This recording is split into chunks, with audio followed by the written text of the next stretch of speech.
It's the 18th day of January 2023. This Day Weather Podcast brought to you by Cowboy State Daily. Check them out at cowboystatedaily.com. Also brought to you by YDOT. Remember to call 511 or go to wildroad.info for the latest road conditions.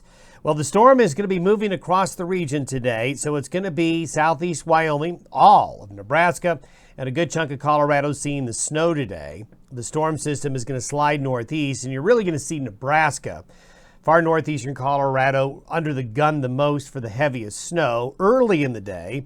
The snow will be widespread from southeastern Wyoming across the Front Range and into northeastern Colorado. Colder air comes in behind the storm for the rest of the week. Nothing that's brutally cold. It's just going to certainly be chilly and very January-like, especially with fresh snow cover for some areas. The pattern is going to stay active through the weekend and early next week. There's actually two weather systems coming in behind this one. One that's going to slide through the Great Basin, then down into Arizona and New Mexico and parts of western Colorado and into Utah.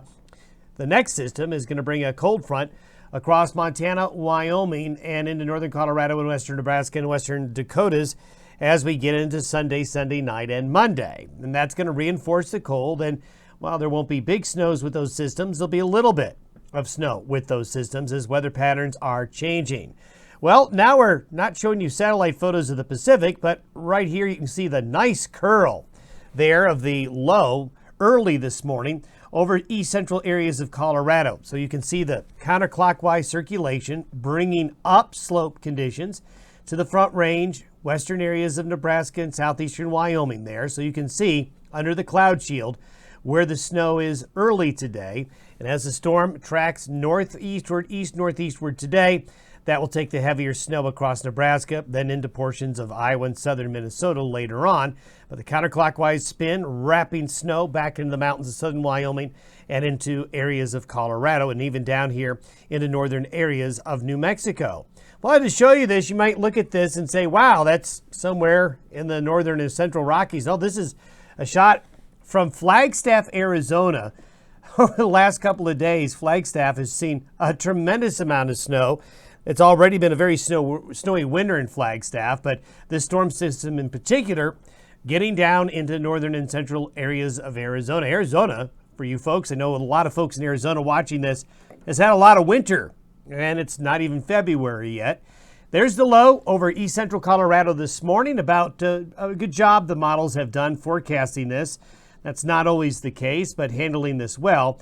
By tomorrow morning, at the same time, the system's over northern Missouri and heading into Iowa, heading into the Midwest.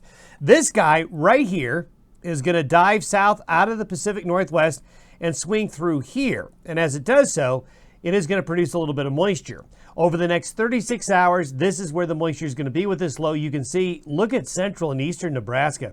You know, they really need this precipitation, but it's also going to be mostly in the form of heavy snow, which will pile up. So Nebraska getting a widespread snow event, causing a lot of travel problems across Nebraska today, tonight, into early tomorrow, but needed moisture all the same. Then wrapping back into southeastern Wyoming and northeastern Colorado. Really a classic Colorado low upslope situation.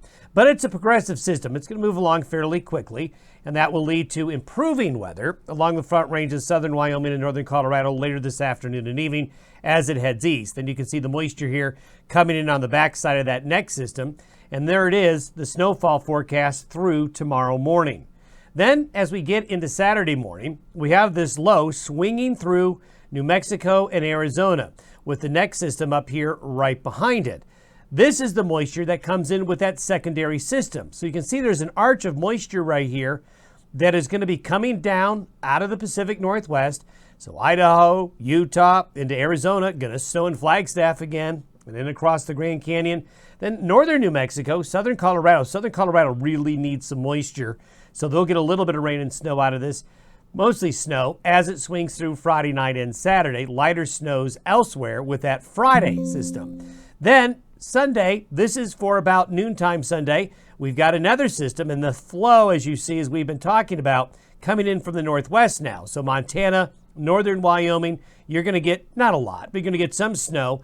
And this is going to usher in colder air. So you can see all the L's out there, a very busy weather pattern from the Rockies into the Plain States. And while this is not going to be a lot of moisture, on the backside of that system coming on in, there's going to be some snow coming on in the Sunday night time frame into parts of the northern and central Rockies there, causing just enough weather, enough snow to be a bit of a nuisance. And then you can see the cold air bottled up here in the Great Basin in the far western United States. Look how cold it is down in New Mexico and Texas here. Very cold air for this time of year. That anomaly pretty strong. And when you see these warmer air temperatures, now this isn't warm. What you're seeing here in Canada is relative to average, which means it's warmer than average. But remember, when it's warmer than average in the winter in the higher latitudes, it's because the colder air has been displaced south, which is what's going on right now. And we've been talking about the long-term trends of colder weather.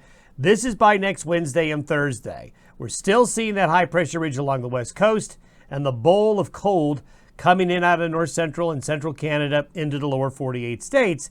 And that's going to open the door and leave cold air available to come into Canada. So while we're not seeing any record-breaking cold next week and this weekend, it's certainly going to be on the chilly side of things.